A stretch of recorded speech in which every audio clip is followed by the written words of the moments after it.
Thank you. Thanks so much. It's great to be here. I've been here once or twice before, but I've never been to one of these meetings, so it's kind of funny to be on this side of it for the first time, but it's a real honor, and I'm glad to see so many friendly faces and a bunch of new ones, so I'm going to jump right in. Over a year ago, I fell down the rabbit hole, and I discovered the art of Echo Wilder. Echo Wilder emerged from a set of experiments I did, where I set out the goal as I became interested in generating amazing imagery with AI. The question wasn't, could I create something that looked polished or that looked creative? What I was looking for was surprise. I was looking for something that I wasn't actively asking for. I wanted it to challenge me in some way. And this is one of the first images that did that. And part of that was like, well, what is it? It's a diorama that's kind of abstract, but also nature. And I continued to iterate on these images. And over the course of a few weeks, I generated thousands of these images. And to the extent that it started to feel like I was this artist. And I think part of it was that these images are physical. They're something you could make. Of course, you could make a painting too, but the fact that I could imagine from the inspiration of this starting point, I could go gather some wood, some paper, some aluminum foil, and actually create these in the real world. I started to see that this is an interaction between me and the AI. The creative juices were working two ways. And I'll show you later some of the prompts that I used to create these. But the trick was that I was using a kind of cut-up poetry approach to generating images that were surprising in that kind of way. And they covered the universe. This is Echo Wilder. After a while, I realized that I was channeling a kind of emerging artist from the AI itself. And I really wanted to meet her. And so through combining the art, using the art itself as a prompt, I was able to see her in the flesh and see her over time as a young artist and as an older artist.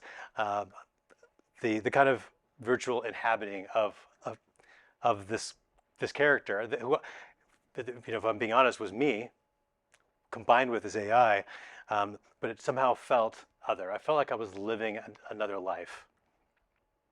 And then I fell further down the rabbit hole where I discovered she had influences, because of course she didn't come up with these dioramas out of whole cloth. She was influenced by artists in her own life, and so the AI helped us. And at this point, it was not just Midjourney as a generative image AI, but also ChatGPT, which was contributing to the process of bringing these characters to life. And some of them were quite stunning, as you can see. At the end of it all, I realized what I really wanted to do was turn this into a monograph and an art book that I could put on the coffee table and others could explore this. I never actually finished the print version, but I did mock it up in Google Slides in a way I could print it. And so I start here because what was really happening throughout this process of creation, there was no rule book. There was no guidelines, especially a year ago. It was before the kind of explosion of blog posts about how you too can make $1 million using generative AI. But the process of doing this is the process of developing an intuition for what's going on beneath the surface. And that's really one of the main themes I want to get out tonight, is that we are in the midst of a new era where we have a new kind of intelligence, and we don't really know what that means. We don't really know what it's capable of. We don't really know what we're capable of with it in the same room with us. We are discovering that, and that's the exciting part. You can go somewhere else to talk about all of the downside risk and the potential horror stories if we do this badly, if we manage the AI badly. Those are real, legitimate conversations. That's not tonight's conversation. Tonight is about understanding how we can develop an intuition for living with other kinds, new kinds of intelligences. So you could say that we're at a tipping point, that we're now seeing that AI is everywhere. It's being adopted at, at all levels of society, faster than probably any technology in our lifetime, technology of this scale. I'm involved with the, in a very light way with the university. They're contending with how they can embed this into their processes, their educational style, their business model. They see this as many universities do, and hopefully more K through 12 schools as well, as fundamental to how they design for the future. That's even more true in businesses. I'm not sure how true it is in government just yet, but I think that's coming too. This is it's something that we're metabolizing as a civilization. And so the question is, how can we in a local community, in our lives, in our homes, how can we make this an opportunity for uplift, to bring us closer together and understand ourselves better? So very briefly, well, we already got my bio, so I won't belabor this. So I think I'll just add that I see myself fundamentally as a creative. Even though I start companies, I help advise other companies. I wrote this book about the creative process. And while that book is in part a business book, fundamentally it's a book about creativity. It's about how we're often put in situations where we're asked to be creative, but nothing about the environment is conducive to creativity. Right? And large companies are probably the most obvious example of this, but I think most of our institutions are like this. We'll talk more about that. So this is sort of core to how I'm seeing the world now. And this is a shift. What a new symbiosis represents is a way of understanding the mutual relationship that we have with other kinds of intelligences.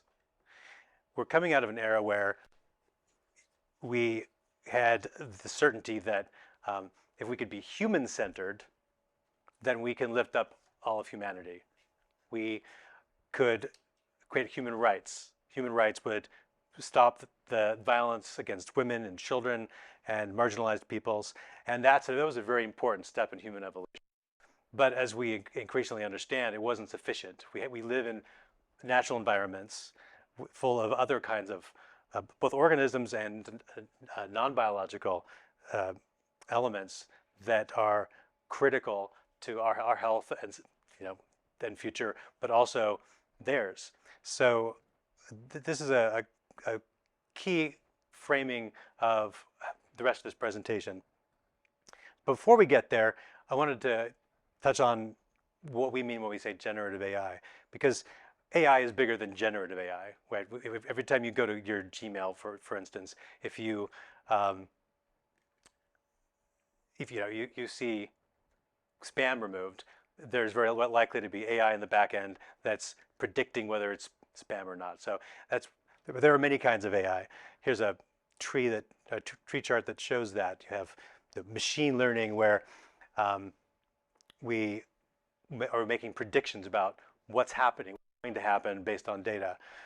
Natural language processing. This is generally when we think of things like ChatGPT, which are interacting with us with text. That's generally in the natural language processing category, but it's more complicated than that. Expert systems, the speech to text, which many of us use, and vision AI, and robotics is another one.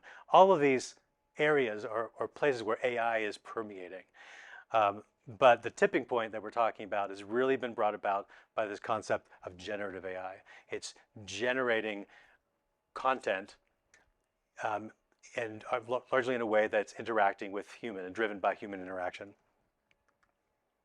So, and when we talk about things like ChatGPT, we're talking about a specific subset even of generative AI, which is a large language model. This is not a technical talk, but it's helpful for later conversation to understand if, this basic concept. I like these diagrams that show using food kind of what's happening with a large language model. In the left, you see the relationship of several dishes. These are all Italian foods. They all have relationships. We understand that intuitively. We do that intuitively as humans. And large language models do that with math, right? Where each of these is a concept that can be related through proximity to each other. And over here, you can see that that same basic premise can allow us to categorize, to separate things based on, or cluster them based on the relatedness. And that's high level what's happening with large language models. They take all of language, they look at the relationships between those concepts, and they turn them into math, and they allow us to explore that math through language. So you could say that, well, it's not doing language, it's doing math in that case. Well, if you think about it, when we're doing language, we're doing neurobiology, words in our brain. We're translating words into electrical signals in our brain. So we're doing something kind of similar in abstracting out what's happening out here into brain stuff. They're translating what's happening out here into AI stuff. And a couple of these places I have some URLs if you want to learn more. This is a great article here. I'm happy to share it later as well. Get into more details. So one of the questions or concerns that comes up is, are we just birthing something that's going to replace us? A better kind of intelligence?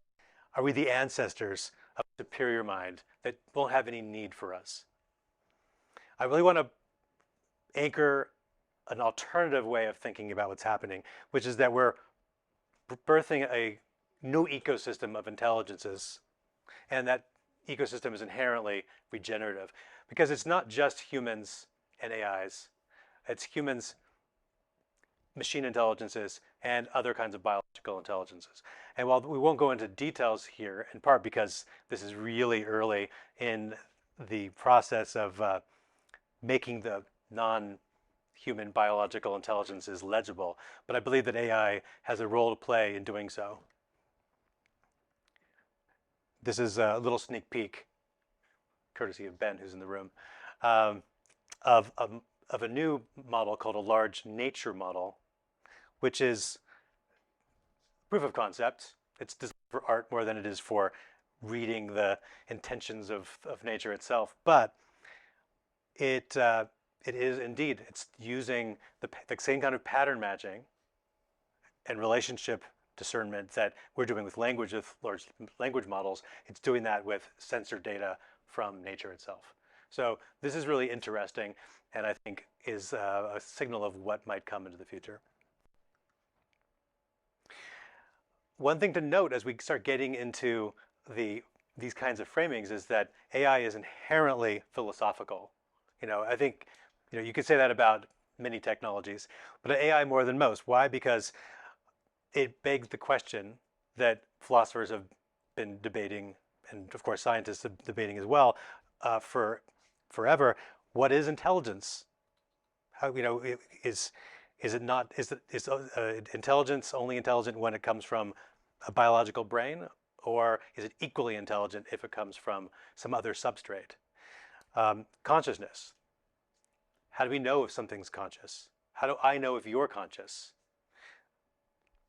We take a lot on faith.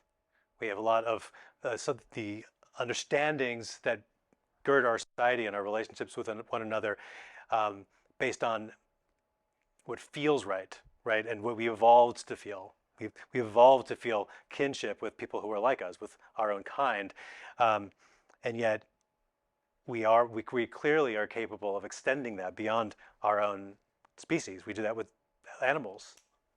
I've just recently got 4 pets after having none for most of my life, and I was resistant, but I get it now. I mean, they are people in their own way. They're not human people, but they have all the same kinds of desires and personalities and needs, and who am I to say that they're not equal? We're going to be faced with those same kinds of dilemmas as AI becomes more and more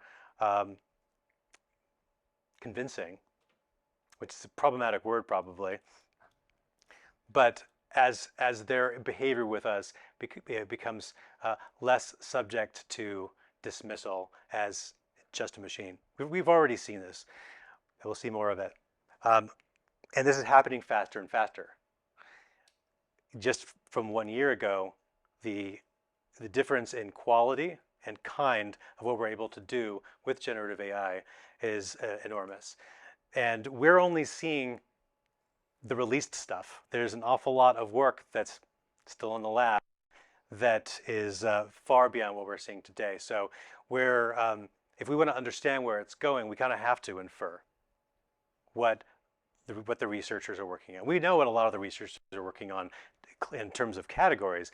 We don't always know how far along they are. We also, even they don't know what it even means. So when they released ChatGPT, OpenAI released ChatGPT in December of 2022, they knew it was going to be popular. They had no idea it was going to be adopted almost immediately, as broadly and as deeply as it was. And it changed the entire industry and beyond. So my point is that it's a good bet that we're going to continue to accelerate the pace of this, both with new technologies, new capabilities, and also our ability to adopt it. But what does it feel like? I think this is an important question that we have to ask ourselves as we are creative people and productive, trying to work with it, is how is this making me feel? Not just the technology, but the pace of change, the pace of expectations that are swirling beneath our feet. And it's easy to ignore it until suddenly it's at your doorstep. I have friends who were recently laid off from various companies. Companies are doing well, but companies which are rejiggering their expectations based on what's now possible with this new technology. This is not the time new has changed productivity or changed the calculus of companies in who they keep or hire, but it is all happening at the same time. And so it's important for us, if we're going to be honest and active participants in this, to check in with ourselves. So I will say that as a technologist, much of the time, it's easy to be all up here in our heads and talk about what we can do, and miss sometimes what we should do, and also miss how it is affecting people, in their hearts. So that's something that I think it's important for us to make space for as we think in terms of this new symbiosis, because we have choices about how and what to do. All right. I'm going to shift now into talking a bit more practical. So this talk is going to go back and forth a little bit between the practical, because I want you to be able to leave here with some new tools or some new tasks or actions that you can take to develop that intuition we're talking about. At whatever level you are. I hope I can hit you wherever you are. But so I want to start here and just introduce some of the tools and technologies and terms that we've been talking about in our community of AI. So the big one, of course, is ChatGPT. And this one doesn't really need an introduction, I'm sure, at this point. Although occasionally I meet people who they kind of heard about it, but they don't know really what it does. So the key element of ChatGPT, of course, is that it is a chat interface. You can talk to it, and not talk to it like Alexa or Siri, where it misunderstands you half the time, but talk to it in a way where it understands and remembers, at least in the context of the conversation, and can do a vast array of thinking tasks, from writing poems to giving you feedback on your business plan and everything in between. So in this particular case, you can see I opened some pickles and they didn't look quite right. And ChatGPT saved me because I was going to eat the pickles. Because pickles. And it basically talked me out of it. As you can see, it's challenging me. Come on, does it smell? What does it smell like? It doesn't really smell bad. I don't think it smelled bad. But then it's like, no, even if it doesn't smell bad, you should still not eat it. Okay, come on, really? Anyway, I argued with it for a bit, and it wouldn't budge, which is actually surprising because ChatGPT is pretty much of a pushover most of the time. So when it digs its heels in, you kind of know that you should probably defer to it. Um, the other thing here, yeah, and then went down this rabbit hole as I was preparing for this talk around pickles, because I think that pickles and kumquats are the two funniest foods. And so I asked it, I was testing GPT. I said, all right, what's the funniest foods? And it named me 10 foods that are arguably equally as funny as pickles. Like, fine, okay. Um, Bard is a challenger. It's Google's um, challenge to ChatGPT. And it's now the latest version. It's pretty close to ChatGPT in being able to solve problems and do various tasks. So it's worth trying. And it writes differently. So depending on what you're trying to do, if you're trying to write prose, for instance, uh, you might like the results from Bard better. I have at various points preferred Bard's output for more creative writing work. And then Claude. So this makes the big three: Claude, Bard, and ChatGPT in terms of chat-based AIs. All of them are worth trying. They're all extremely well funded and not going anywhere. This is made by a company called Anthropic. All of these companies seem to be challenged with product naming. It's like, um, is it called Claude? Where does it say Claude anywhere on the page? No. You just have to know it. It's very confusing. In any case, I have a friend who has a company. They do AI-based screenwriting, and he says that the one thing Claude does better in all their tests, it writes better dialogue. So again, we live in an ecosystem of AIs. There's not one AI. Another one, Magda turned me on to this. This is called Novel AI. This one is designed for writers of mostly fiction, and it has several modes that it'll allow you to essentially drive the writing, or it will do more of an interactive model to help you out. And it has a whole bunch of different tools that are specific to creating lore and templates and so on for managing a book worth of AI content, which is very difficult to do out of the box with something like ChatGPT or Claude. So we're seeing more and more AI tools that are purpose-built for certain activities. This one has its own language model and everything. So very, very impressive tool. When we start talking about artistic tools, the big one has been Midjourney. This is how I've generated most of the images in this presentation. Love Midjourney. Beautiful, rich imagery. It works through one-off prompts, but it has a variety of tools which will allow you to remix different images, use photos or other source material to drive how it imagines, and so forth. And but I didn't list it here, but if you use Dolly, which is built into ChatGPT, the beautiful thing about Dolly is that you can have a conversation, and in the midst of the conversation, have it generate an image that relates to what you're talking about. So it's more in the flow. It's like having a lunch with somebody who's an artist, and they're doodling while you're talking. It's a very different kind of generative art experience. Now we're starting to see generative video, and Runway ML is one of the leaders in this space.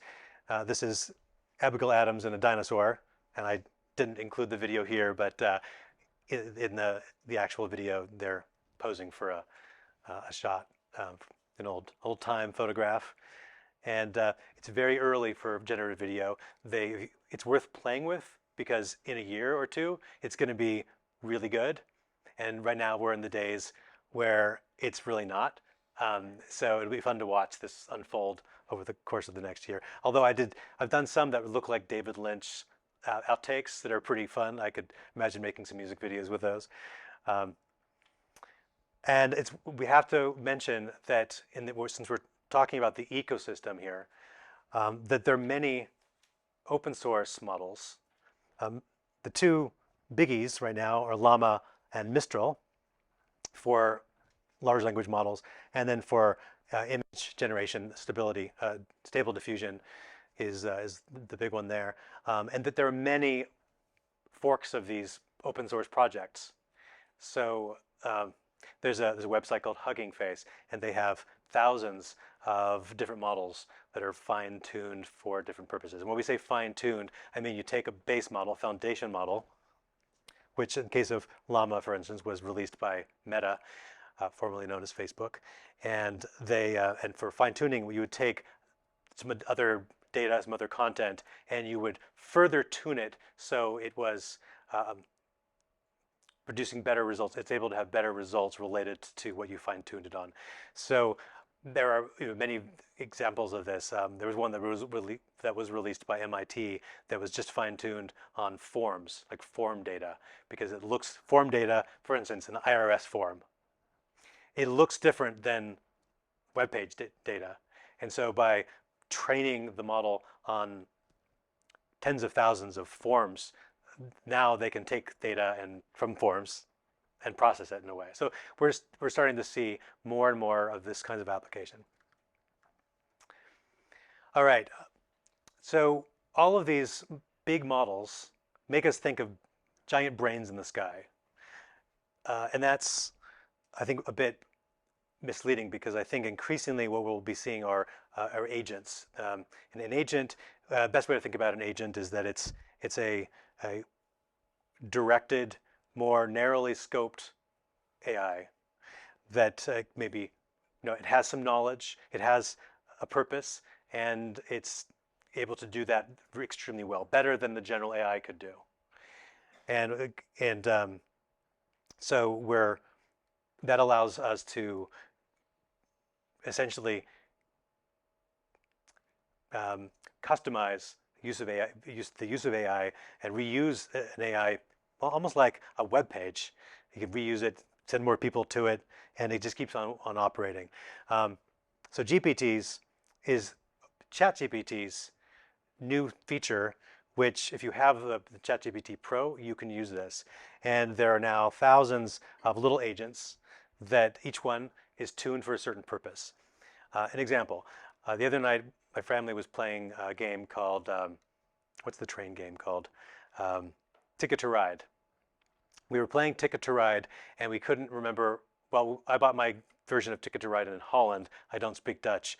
So I pulled out the Ticket to Ride GPT, and all along through the game, I was able to converse with it and have it help us make sure we were playing the game right. We knew the rules. And it knew way more about the game than just regular GPT, because it had been trained with the right instruction sets. Like somebody had gone in and taken the Ticket to Ride instructions, scanned them, and put them in. And now I get the benefit of being able to talk to the instructions. And those instructions have awareness of other games. So I can say, oh, so it's sort of like this other game. And the GPT can say, oh yeah, exactly. It's sort of like that, but only in those ways, not in this way. So you can see we're bringing flat data, static data, to life through these agents. All right. So far we've been talking about the structures of AI and some of the models and the applications that we're using. But there's a deeper question that if we're going to try to use these tools for creative purposes, is can they even be creative? Well, we have a starting problem, right? Which is like, how do you define creative? And as I mentioned, started to explore this question with this exploration of what's behind the surface of this. Because when we look at the surface of a simple prompt, if you go on and say, write me a story about the kids trying to escape a haunted house, it's going to probably write you a very lame story, a story you've seen 1,000 times. It's seas of beige. That's the starting point when we start to use AI. Now, if you ask a more interesting question, Like, maybe your story is about not just a haunted house, but a haunted house that was run by, you know, uh, Charles Manson, or, insert your details. Suddenly, the details it comes up with are more interesting, and you can continue to develop it from there. Um, but most people stop here. Most people stop with, oh, I tried to get it to do something creative, and it gave me something completely banal. Um, Turned me off, never wanted to go there. And so you see lots of articles like this, these words make it obvious that your text is written by AI. And there's I didn't put the link there, but there are 7 words or 7 phrases that are a dead giveaway that is written by AI. So of course, nobody wants their work to look that way. So the question we have is, like, what's lurking behind the beige, and how do we get at it? And so that's really the effort that those of us who are working in the space, most of our work goes into this question. Now, one of the issues is that, what are we comparing it to? So we often approach AI like it's a magic box, that it's perfect on everything, and it's perfect from step one. What the question is, and then if it isn't as good as we expect, then we dismiss it. The question is, would we pass that test? Could we pass that measure? And I would suggest that most of the time, most of us couldn't. Most people aren't that creative most of the time. And in fact, there was this test that was done, this research last year, that did a kind of a formal creativity analysis, where they compared on several measures the divergent thinking of AIs relative to the top 1% of creative people. Now, I don't know what prompts they used to get there. I think that's a big question. But they found that with whatever prompts they used, they were able to get better quality results in this test. Now, I would challenge that, because I've done a lot of work over the last year around ideation in particular. And I still think it takes an awful lot of prompt craft and time to get to superior results. I still think a group of very smart, creative people are going to outperform AIs alone today. But with the right interactive approach, we're starting to see that an AI plus a human, or AIs plus humans, can definitely outperform the average human, or even a better than average human on average creative tasks. So how can we think about this? What's a framework for thinking about how we can identify these different kinds of tasks, and how we can interact with the AIs to be more successful? So there's this model that came out last year, coined by Ethan Mollick, and I have another URL down here for you, of centaurs and cyborgs. It turns out that AI, or at least the AI tools that I used, cannot draw centaurs.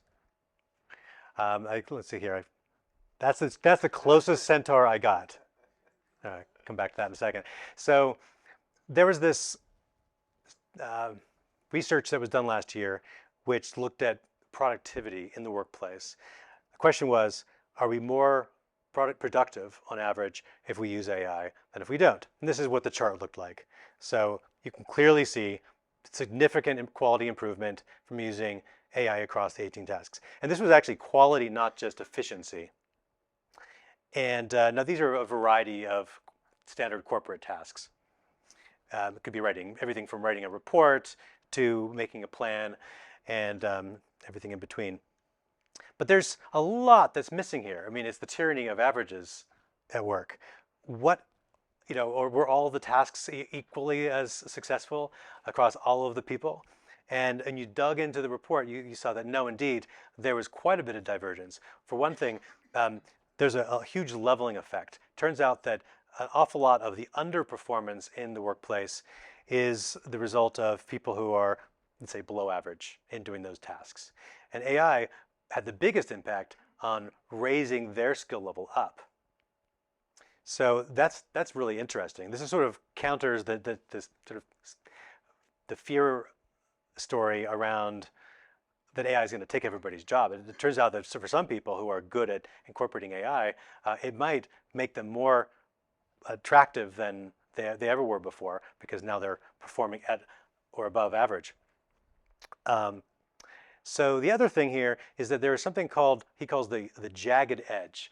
And the jagged edge is this boundary line between the things that AI out of the box does well. You can essentially delegate a task to the AI, and the things which it doesn't do well, where it essentially fails. It can give you a false answer.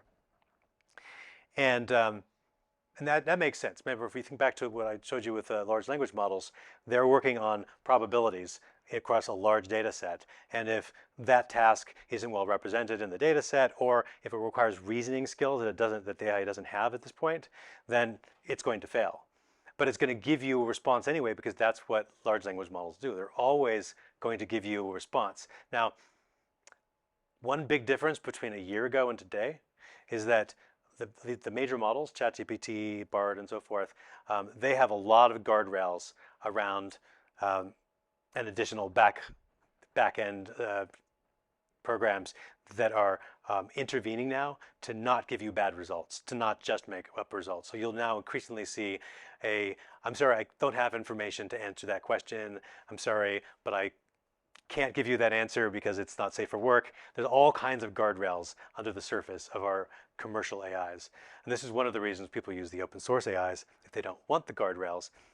But it's just important, if we're going to use AI, to understand, at least at a somewhat, what's going on under this. Not mathematical level, not at the programming level, but just conceptually, so that we can say, oh, this is the kind of thing that it might fail with.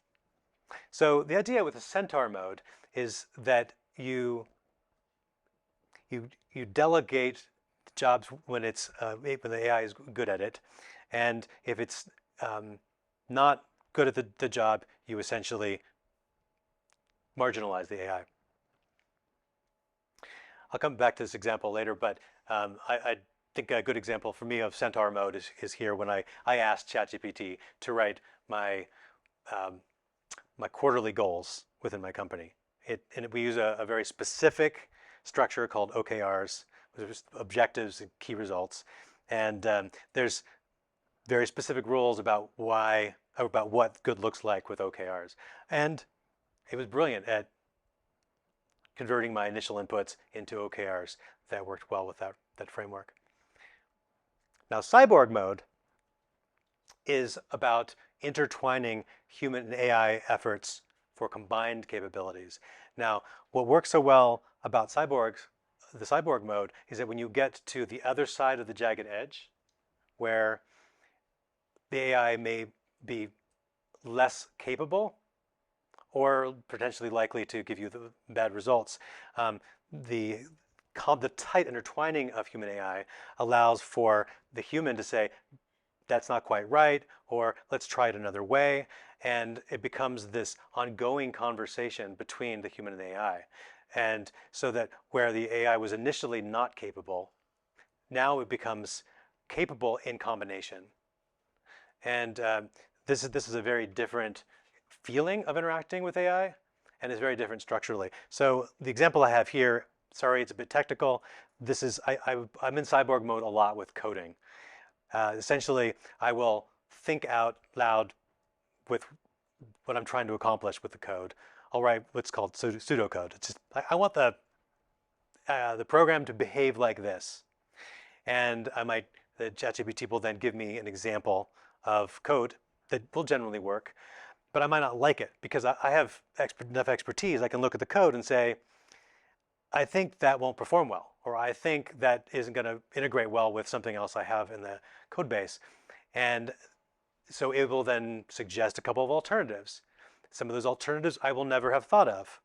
I'll ask about those alternatives. And so we go through this process, this dance, and at the other side comes better quality code than I could have got myself. And it's not about efficiency per se. I could just go and write the code probably faster in some of these cases. But enough of the time, the code and the approach is better because I'm being exposed to things I didn't know about.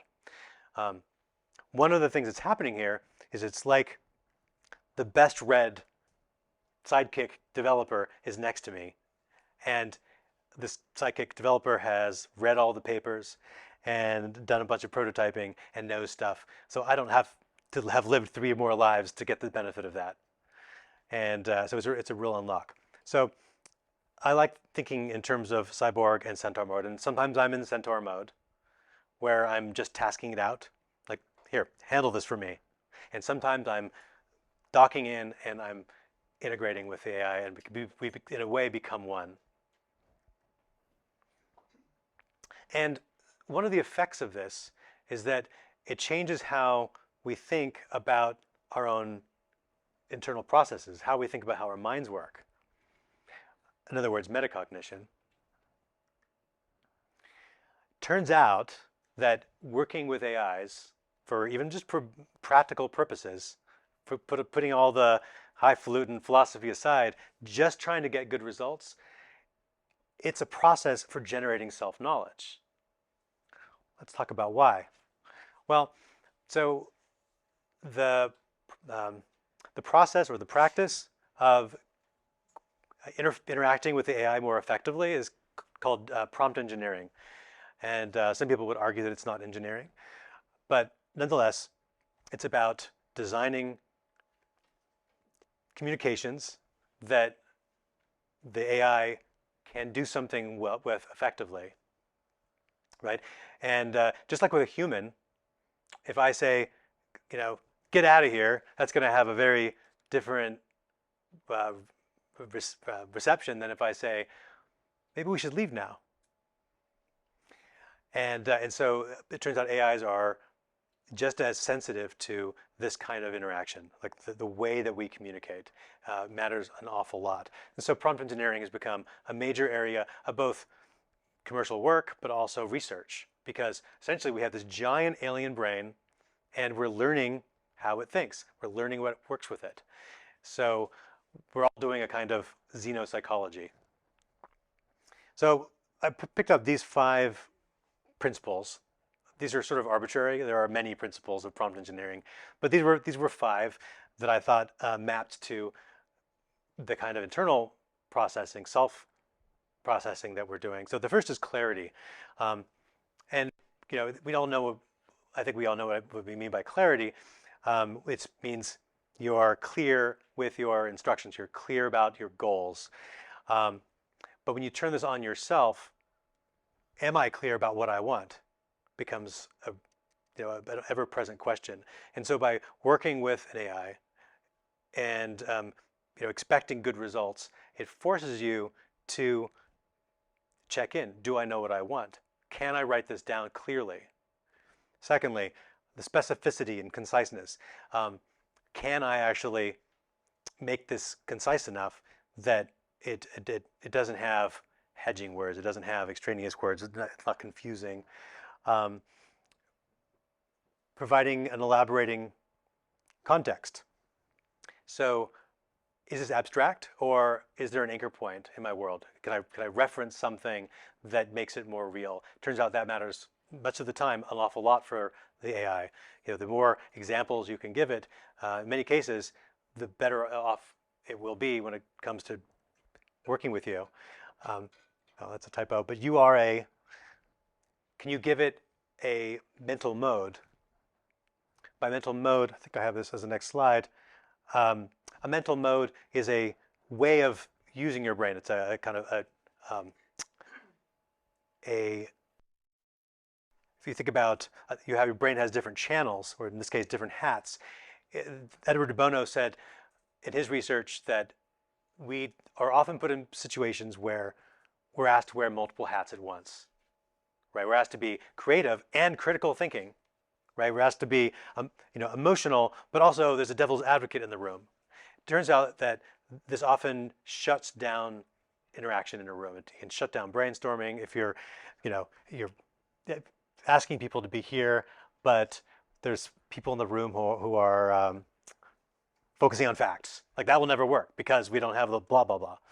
So the solution, according to Edward de Bono, was to ask a group to adopt a hat that was appropriate to the task and to be fairly formal about not letting people shift hats on them. And that would allow groups to be more effective in their work. And that's true for an AI as well, where if you ask it to be a psychologist and then give it a set of questions around people problems, it is more likely to have insightful responses than if you don't ask that, or if you ask it to be a mathematician and then solve your people problems. No surprise there. So 5, consistency and continuous learning. And this is about building on previous work. So if you're new to AI, you might create a new chat for every interaction. But people who are many people who are sophisticated with these tools have learned to be very purposeful about retaining the context of their conversation, because what's happening is that the AI is taking into account the entire history of that conversation and using it to add context for how it responds to you. So the same prompt in different conversations will produce different results because it's taking in that context. And you can use this to your benefit by designing for it.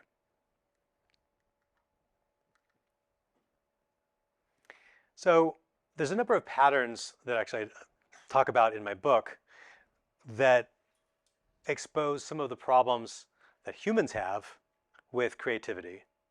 And it turns out that AIs share some of these problems and may be part of the solution as well. So the first problem is the bias against creativity. This might be shocking. We celebrate creativity. We reward it. We love innovation. And yet when you actually look at the research on creativity, it turns out that people have a bias against it. It's an implicit bias, but it's hard to ignore. And there's papers you can read on this. The AIs as well, because of the large language models in particular, because they work on proximity. If you recall the diagram of the food, it is if you ask about Italian food, it's going to be very difficult for it to make a leap to Japanese food. Not as hard as it would be to make a leap to climbing a volcano, because that's a totally different topic. But there is there's a challenge of traversing distances of conceptual space that humans have and AIs have. Which brings me to the sensitivity to anchoring. So if you're familiar with Daniel Kahneman's work of Thinking Fast and Slow fame, he talks about in that book a bias that they've demonstrated, which is anchoring. And we're all familiar with the sales technique of when we go into a showroom, car showroom, and they have the sticker price, and the sticker price anchors our perception of value for that item. And Kahneman showed how sensitive we are to this effect. And so it makes it very difficult for us to move very far from our anchored point. There's something called construal level theory, which is well researched as well. And the way this works is if I say, I'll summarize the original research that was done at the University of Indiana. They would bring people into the room and they would say, we designed this study here at Indiana. We'd like you to come up with as many modes of transportation as you can in the next 10 minutes. And people would come up with bicycle, car, motorcycle, truck, bus, all very sensible answers. They brought another group in, and the experimental group, and they told them that this study had been designed in Turkey, University of Istanbul, and they asked them to produce the same list of modes of transportation. What they found was that people were producing far more creative, more random modes of transportation. There was hot air balloons and zip lines and hovercraft. People were working way more imaginative, and they've reproduced this result not just um, with conceptual, well, physical space. So in this particular case, they were anchored on physical location, but they've anchored on all manner of different concepts, and they've shown that this is a deeply embedded bias that we have. So if we want to expand our creativity, then we need to find ways to de-anchor. And there's all kinds of techniques that creative people have for this, everything from free writing to lucid dreaming to cut up poetry. This is one of the great challenges of creativity that has been explored by all the greats. So the question is, how do we bring that premise back to the AIs who have the problem of vector bias that we've been discussing? And so here, there's a variety of techniques. One of the core ones, of course, is to inject, with whatever your area of interest is, inject something more random into it, something that de-anchors it somehow. So an example might be, we were recently producing ideas around recycled fabrics, and we were finding that the ideas were relatively boring, obvious, but when we were able to intersect it with great scientific theories that had nothing to do with recycled fabrics, they had to do with quantum physics and oceanography and space travel, etc.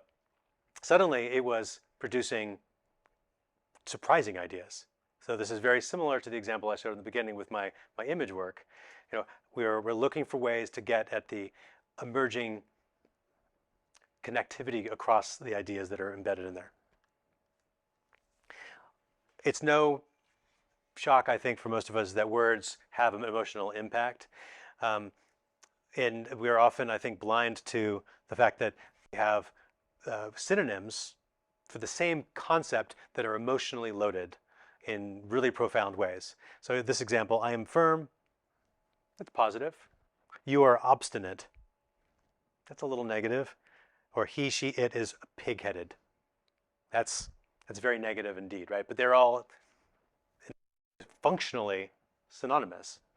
And so the same way that we have emotional responses, the AI will have emotional responses, in part because within that vector space of the large language model, they have encoded a human emotion. So they've essentially inherited all of this emotional baggage within the language itself. So as we are interacting with it, we have to consider those concerns. So you put all this together, we start to see the makings for a serendipity engine, right? So serendipity is making discoveries that you didn't know you were looking for. This was originally coined to describe a skill of doing that. Not a synonym for luck as it's often used. It literally means that you are able to discern the things that you stumble upon as important or interesting in a way that you can then take action on. So it's the discernment and the ability to take action, that's the skill.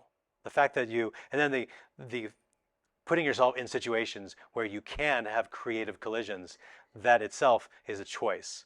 And so serendipity, that's what my book's about, is really about unpacking how artists and scientists and business people do this in a way which works over and over and over again. My favorite alternative definition of serendipity is it's going into a haystack, looking for a needle in a haystack, coming out with a farmer's daughter. So. And there are so many examples of serendipity at work. Picasso, this might be folklore, but his blue period started when he only had blue paint. But he still needed to get the idea out of his head. And then once he had the idea out of his head, he didn't add the colored paint when he had the colored paint. He saw something, chance outcome, that was meaningful to him, that was the start of a whole period, a celebrated period of this artist's life. And this sort of thing happens all the time. The artificial sweetener aspartame, I think it's also called NutraSweet, was discovered originally when a scientist was looking for a compound that would fight diabetes. And he was licking his fingers after some lab work and noticed that it was sweet.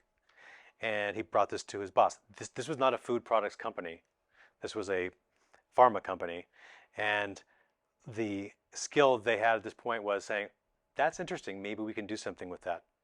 So they mobilized resources to develop that idea.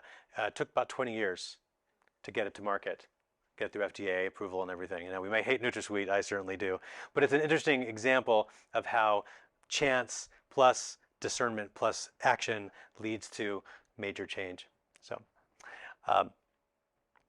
and it's important to note that the fact that conversation has become the mode that has brought AI to all of our attention, it's not accidental. Chat itself is a serendipity engine, right? When we're having a great conversation, we don't know what's in the other person's mind, right? We don't know how they're going to respond to our stories or our jokes or our feelings. But when they respond, that creates a chemical reaction, kind of chemical reaction between us that leads to more chemical reactions that is the makings for serendipity or creative collisions. So we're seeing now that right now the AI is largely a one-on-one interaction, right? I GPT, I interact with it. Increasingly, we're seeing social forms of AI interaction emerge as well. And not just social between multiple humans and AIs, but multiple AIs. So if you think back to the comment I made earlier about we're stepping into the agentic future or agent-oriented future of AI. If I have one AI that is directed to be a psychologist and another AI that's directed to be an artist or a mathematician, and I want them to discuss amongst themselves an idea, that's going to lead to different results than just me interacting with one AI. So this model of multiple intelligences interacting is fundamental to the potential of this whole space. Multiple intelligences, yes. So I mentioned a couple times cut up poetry. This was the prompt I used for that set of images I showed earlier. Interior, paradox, recursive, Cappadocia, cross-section, layers, tissue paper and obsidian and resin and oil plant and ruby, spherical, bioluminescence. So on the face of it, it looked like largely random set of descriptors. And yet they evolved through a process of selection of human and AI selection to work to create that. So, DNA is not a bunch of random molecules. They're evolved to have incredible power over millennia, eons, and similarly, our prompts can do the same. And another pattern that is core to all culture, of course, is that everything is a remix. This is actually a video series I love about by a guy who demonstrates, I think, 3 separate 15-minute videos, how true this is. It's so incontrovertible after you watch this video that all the things that we thought were totally original, all remixes at some level. And that is a reality check for us every time we say, oh, the AI is just remixing human ideas, because everything's a remix. In a recent bit of work that I did with my team, the same work I mentioned before about how we were generating ideas for new ventures that were not original or not very interesting, what we found is that when we took even those mediocre ideas and we remixed those, we had much better ideas. So it turns out that even, adding randomness and recombination to any creative work can lead to sparks. And so as we're working with our AIs to be creative, that's something to keep in mind. How can we remix? How can we either do it ourselves, or alternatively have the AI remix, have it generate a set of things, and then ask it to recombine them in unusual ways. Some of you may have heard of the concept of user experience design, or UX design. This is now a very popular role within companies that make software and web products, and actually physical products. And the idea is that if you can understand the needs of a human in their natural environment, then we can design more effectively for it. And there's subsets of this, like human-centered design, where we start with research. We might go into the field or go into somebody's home and watch how they cook or handle their kids. And we learn from them what their actual needs are. So we aren't just mad scientists in the lab or entrepreneurs far removed coming up with the better mousetrap. We're actually learning from our customers. And so that's the state of the art. It's been the state of the art for how we design. What I'm proposing going forward is AIX. And the AIX is obviously AI and human experience design. The idea isn't that we are human-centered, where we consider AI a tool, merely an instrument of the humans, but rather we consider AIs and humans as co-equal partners that are interacting. They're creating feedback loops that are, when designed well, they're rising both of them up. And this is a bit of a challenge to the status quo because much like in any conversation around adding machine intelligences or non-human biological intelligences to the mix, it's a tough sell. We're still pretty human-centric as a species. But I think the nice thing about AIX is a step towards a more holistic approach to intelligence ecosystems is that there's just a pragmatic benefit to doing this. The benefit is it leads to better quality results for humans to include AIs as co-equal partners. So even if you think that AIs are just metal and silicon and don't, can never be truly intelligent or sentient, I still think that AIX is going to be an important part of how we design our systems in the future. And when we're designing, we're not just designing for text and not just designing for images. We are increasingly designing for all of our senses. So the ones that we see in today's products are obviously text and image, and I'll give you an example of a emerging video tool. We see sound as well. I'm a musician, and I've been using AI sound creation, where I can, very similar to the images, I can enter in text and describe the sounds that I want, and I will get a pack of sounds that I can then weave into my compositions. And it also leads to its own kind of serendipity. Music is a very serendipity driven. If you ever listen to jazz musicians, they're listening to each other very closely, and you never know where that song might go because they're open to it. So music is ripe for this. Memory is a big deal, right? Because if your AI can remember not just the context of your conversation, but it can remember that a couple weeks ago you were reading that book and that you have 2 kids, one of which is in high school, and that you have certain preferences, and that those accrue over time, they build up over time. If it can have those memories, it can be a much better partner for you, right? And it can know you, it can know what you want before you even know what you want, which might be scary for some of us, but it's coming. I haven't yet seen aroma, but I hear that Chinese AI developers have cracked the aroma. And there's no reason why they shouldn't, because it's just another form of data. It's another input, sensory input. And touch as well. We're at the precipice of having devices that can both translate in terms of haptics. That's the term for devices that can communicate from the AI or from a machine to your human senses, and out. So being able to grasp and have the AI know that you're grasping or doing any kind of physical response. One of the most exciting things I've seen recently in the realm of robotics is a new $20,000 robot made with parts that's coming out of Stanford. It's called the Aloha. And the way it works is you take your hands, you control the robot hands, and you teach it what you want it to do. You can fry an egg, or clean up after yourself, or make a bed, or the laundry. It does all of these things. And it does it because you've used your sense of touch and extended that into the robot body.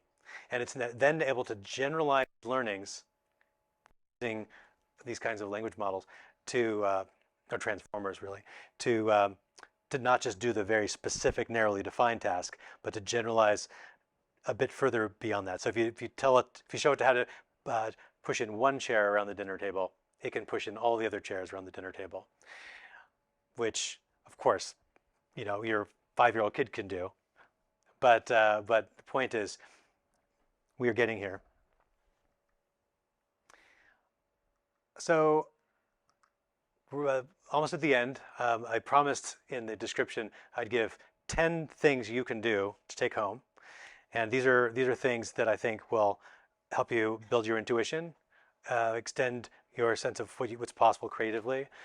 These are not technical for the most part, and you don't have to do them all. It's all voluntary. Let's see what we've got. So the first one is voice. So this one, if you have ChatGPT, and I would recommend you just spend an hour or whatever, over an hour here tonight. It's worth $20 to try ChatGPT Pro for a month. It's the easiest way to get started. Incredibly powerful. 2 of the items here are related to ChatGPT. And download the mobile phone. The mobile phone has a little audio icon on it, and you can use that to just talk to it, and it will talk back. So it becomes a true verbal conversation. It feels very different than typing.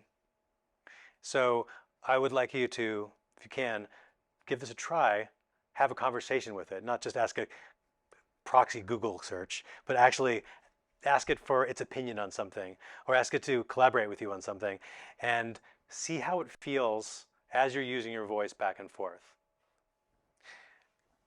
That's 1. 2. I mentioned this earlier. Having a conversation and then having some visual created in the course of that conversation is a magical experience. It's also a different way of directing an AI to produce imagery. And so ChatGPT has incorporated DALL-E into its default, although I don't know if this is available on the free version yet. I think it might be only the paid, so another reason to upgrade. And yeah, this is when I asked it in my funny food chat, I asked it to just produce an image of its choice of the funniest food. So that's literally an example of conversational image generation. Next, share your eyes with an AI. So it's not just that it can produce images, it can also take in images.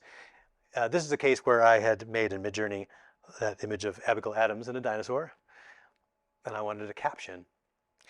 So this is a simple example, but you can do much more complicated things. You can take a picture of your refrigerator, so the items in your refrigerator are showing.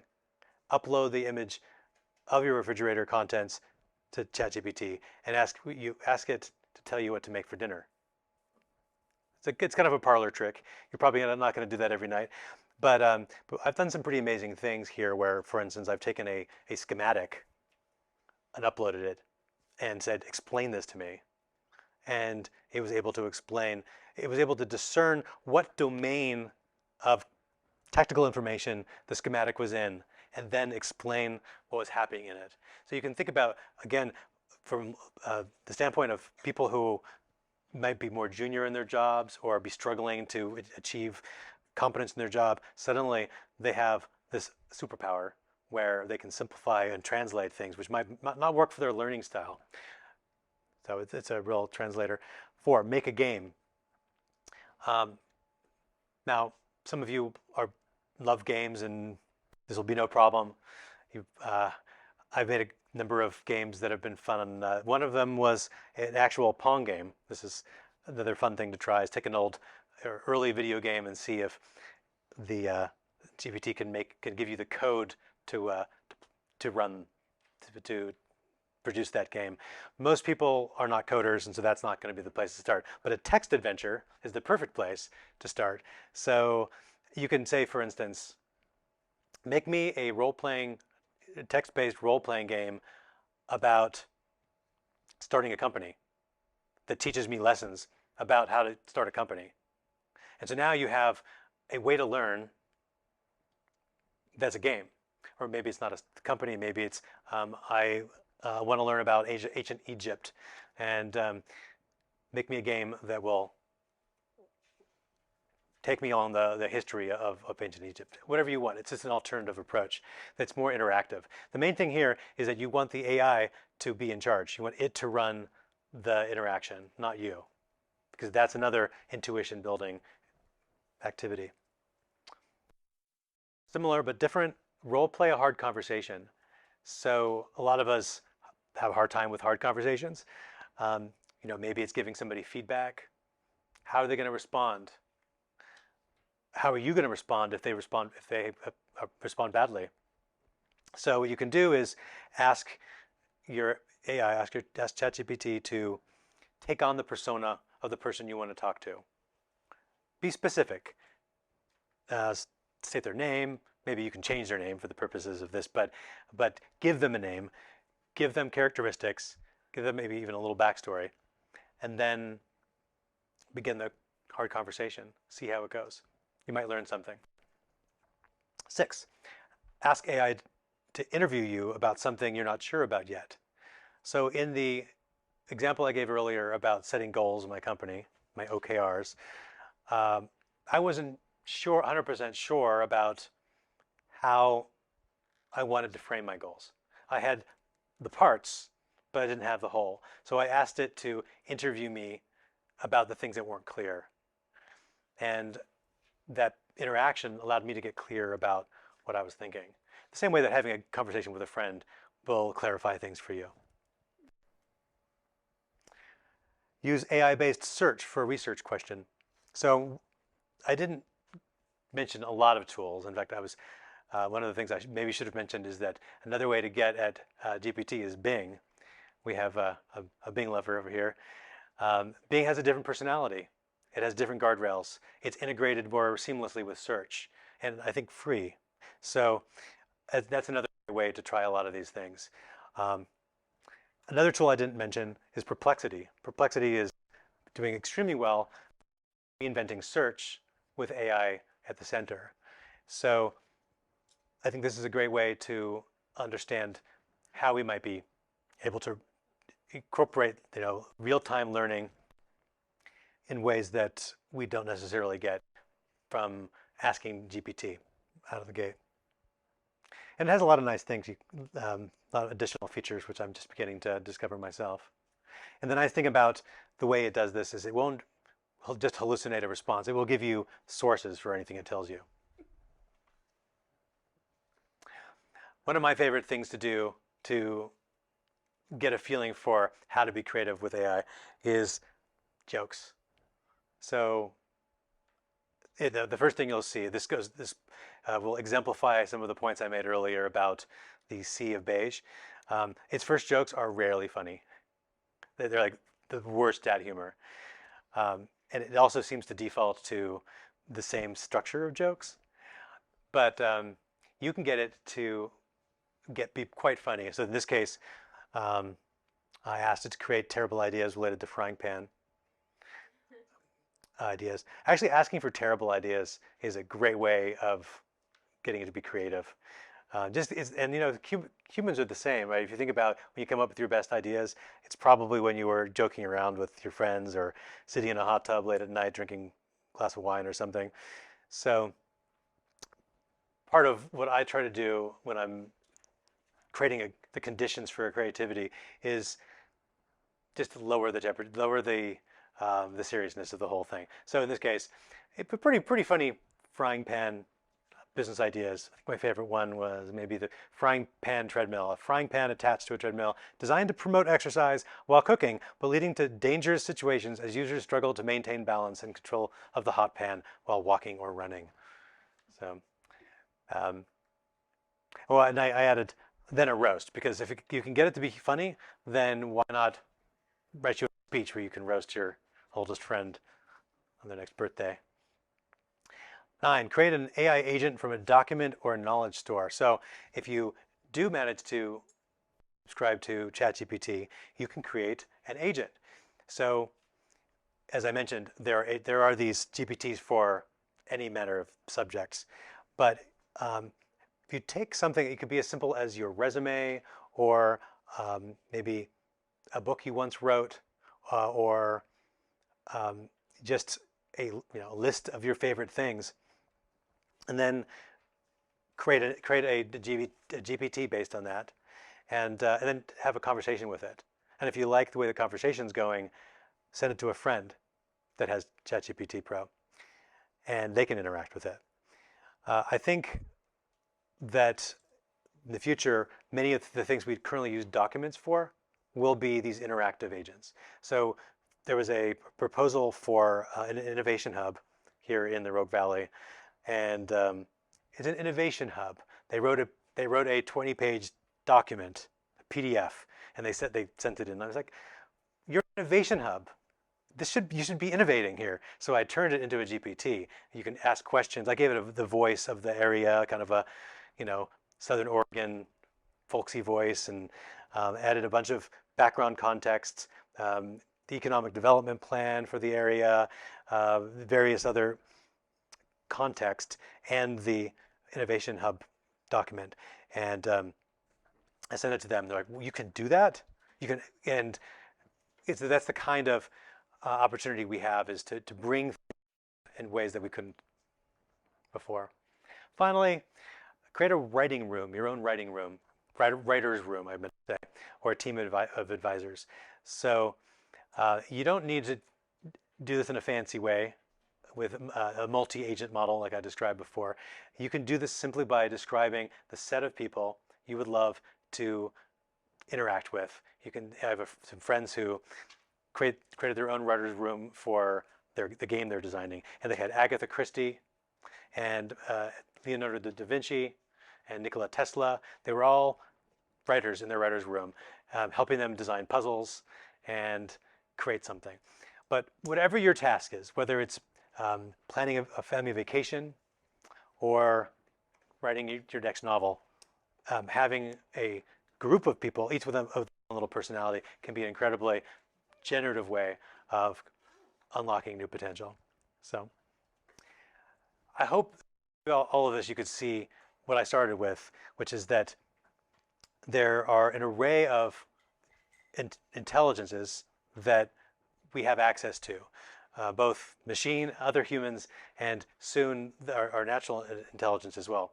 I shouldn't say soon, because we already have them at our disposal, but increasingly legible through these tools, and that we have the opportunity to develop an intuition of working with them in entirely new and creative ways. So with that, thank you.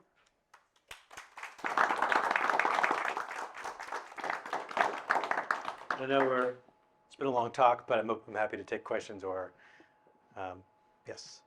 You said they don't reason yet. Did I understand you correctly? Well, I don't think I said they don't reason yet. They have limited reasoning capabilities today. This is a big debate. Like, how do you define reasoning? They clearly can reason to some extent, and one of the greatest areas of focus right now in the AI world is around improving their reasoning abilities. What I didn't mention is that behind the surface of these major commercial AIs is a bunch of, and some of the open source AIs are multiple lower level AIs or processes. So what's happening is that it's not just one thing when you interact with ChatGPT, it's multiple things. And that's clearly one of the ways we're going to get to better quality reasoning, is that we're going to, much like our human brain, we have different modules in our brain that together make up what it means to be human. That's happening with AI. Ben. Yeah, I've never used ChatGPT before. This is me inducing an agent. Where would I go to sign up for an account? It's To use ChatGPT 3 or 5? Because you talked about it, but I don't know where to go to actually. That's a great question, Ben. Where can you sign up for ChatGPT? I believe it's chat.openai.com. And that's a great point that I briefly mentioned, which is that all of these AI platforms have confusing names. So, but Google is your friend. Google still has an important role to play here for finding AI. And I think is it claude.anthropic.com? Yeah, you can just go to Anthropic, and they know. Just Anthropic. Yeah. Okay. I was going to actually, Yeah. I wanted to commend you on your idea for the AIX concept for a different type of product designer. I think that's an incredibly bright and a really good idea. And so just wanted to say, like, it's really refreshing to listen to folks not only talk about the future of artificial intelligence and its application, but also starting to integrate it into the iterative processes that we need for how we design products, solutions. We already have processes. AI shouldn't interrupt or disrupt those processes. It should seamlessly integrate into them and help to enhance or augment some of those methods. I just wanted to commend you on that because I thought it was a really good idea. Thanks. Yeah, it feels like an important part of the equation. You know, if we're designing, especially if we're designing experiences or tools in the space. Well, thank you so much. One last thing. I meant to bring a box of books to give out for free, and but I forgot because I was racing to get here. I will. I'm happy to give you one if you would come up to me and give me your info. I'll also bring by a box here, donated to the library. So if you want to come by and get one, it would be my pleasure. Serendipity book? Sorry? The serendipity book? Yeah, the serendipity book. I'm lucky, exactly. Yeah. Great. Thanks again. Great.